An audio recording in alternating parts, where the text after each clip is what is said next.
1 Samuel pasal 26 ayat 1-25. Untuk kedua kalinya Daud membiarkan Saul hidup. Datanglah orang Zif kepada Saul di Gibea serta berkata, Daud menyembunyikan diri di bukit Hakhila di padang belantara. Lalu berkemaslah Saul dan turun ke padang gurun Zif dengan 3.000 orang yang terpilih dari orang Israel untuk mencari Daud di padang gurun Zif. Berkemahlah Saul di bukit Hakhila yang di tepi jalan di padang belantara, sedang Daud tinggal di padang gurun. Ketika diketahui Daud bahwa Saul datang mengikuti dia ke padang gurun, disuruhnyalah pengintai-pengintai. Maka diketahuinyalah bahwa Saul benar-benar datang. Berkemaslah Daud, lalu sampai ke tempat Saul berkemah. Waktu Daud melihat tempat Saul berbaring dengan Abner bin Ner, panglima tentaranya, Saul berbaring di tengah-tengah perkemahan, sedang rakyat berkemah sekelilingnya. Berbicaralah Daud kepada Ahimelek, orang Het itu, dan kepada Abisai, anak Zeruya, saudara Yoab. Katanya, siapa turun bersama-sama dengan aku kepada Saul ke tempat perkemahan itu? Jawab Abisai, aku turun bersama-sama dengan engkau. Datanglah Daud dengan Abisai kepada rakyat itu pada waktu malam, dan tampaklah di sana Saul berbaring tidur di tengah-tengah perkemahan, dengan tombaknya terpancung di tanah pada sebelah kepalanya, sedang Abner dan rakyat itu berbaring sekelilingnya. Lalu berkatalah Abisai kepada Daud, pada hari ini Allah telah menyerahkan musuhmu ke dalam tanganmu. Oleh sebab itu, izinkanlah kiranya aku menancapkan dia ke tanah dengan tombak ini. Dengan satu tikaman saja, tidak usah dia kutancapkan 2 kali. Tetapi kata Daud kepada Abisai, jangan musnahkan dia, sebab siapakah yang dapat menjamah orang yang diurapi Tuhan dan bebas dari hukuman? Lagi kata Daud, demi Tuhan yang hidup, niscaya Tuhan akan membunuh dia, entah karena sampai ajalnya dan ia mati, entah karena ia pergi berperang dan hilang lenyap di sana.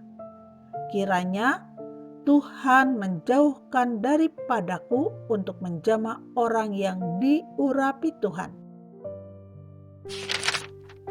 Ambillah sekarang tombak yang ada di sebelah kepalanya dan kendi itu, dan marilah kita pergi. Kemudian Daud mengambil tombak dan kendi itu dari sebelah kepala Saul. Lalu mereka pergi. Tidak ada yang melihatnya, tidak ada yang mengetahuinya, tidak ada yang terbangun, sebab sekaliannya tidur, karena Tuhan membuat mereka tidur nyenyak.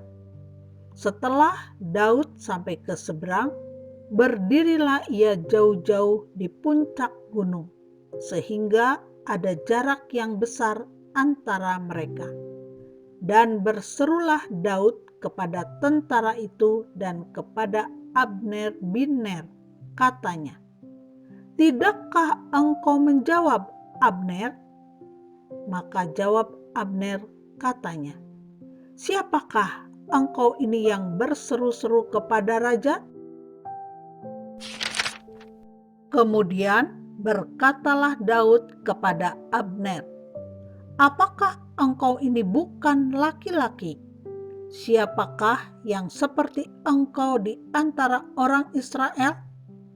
mengapa engkau tidak mengawal tuanmu raja? Sebab ada seorang dari rakyat yang datang untuk memusnahkan raja tuanmu itu. Tidak baik hal yang kau perbuat itu.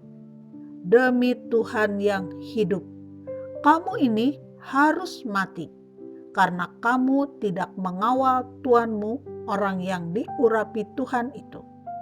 Sekarang lihatlah, di mana tombak raja dan kendi yang ada di sebelah kepalanya?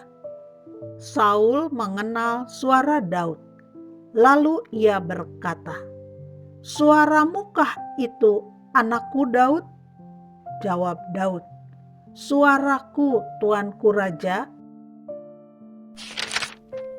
Lalu berkatalah ia, "Mengapa pula tuanku mengejar hambanya ini? Apa yang telah kuperbuat? Apakah kejahatan yang melekat pada tanganku? Oleh sebab itu, kiranya tuanku raja mendengarkan perkataan hambanya ini. Jika Tuhan yang membujuk engkau melawan aku, maka biarlah ia mencium bau korban persembahan. Tetapi jika itu anak-anak manusia, terkutuklah mereka di hadapan Tuhan, karena mereka sekarang mengusir aku, sehingga aku tidak mendapat bagian daripada milik Tuhan, dengan berkata, pergilah, beribadahlah kepada Allah lain. Sebab itu, janganlah kiranya darahku tertumpah ke tanah, jauh dari hadapan Tuhan. Sebab Raja Israel keluar untuk mencabut nyawaku, seperti orang memburu seekor ayam hutan di gunung-gunung. Lalu berkatalah Saul, "Aku telah berbuat dosa. Pulanglah, anakku Daud, sebab aku tidak akan berbuat jahat lagi kepadamu, karena nyawaku pada hari ini berharga di matamu. Sesungguhnya perbuatanku itu bodoh dan aku sesat sama sekali." Tetapi Daud menjawab, "Inilah tombak itu, ya tuanku raja. Baiklah, salah seorang dari orang-orangmu menyeberang untuk mengambilnya. Tuhan akan membalas kebenaran dan kesetiaan setiap orang, sebab Tuhan menyerahkan engkau pada hari ini ke dalam tanganku. Tetapi aku tidak mau menjamah orang yang diurapi Tuhan. Dan sesungguhnya, seperti nyawamu pada hari ini berharga di mataku, demikianlah hendaknya nyawaku berharga di mata Tuhan. Dan hendaknya ia melepaskan aku dari segala kesusahan." Lalu berkatalah Saul kepada Daud, "Diberkatilah kiranya engkau, anakku Daud.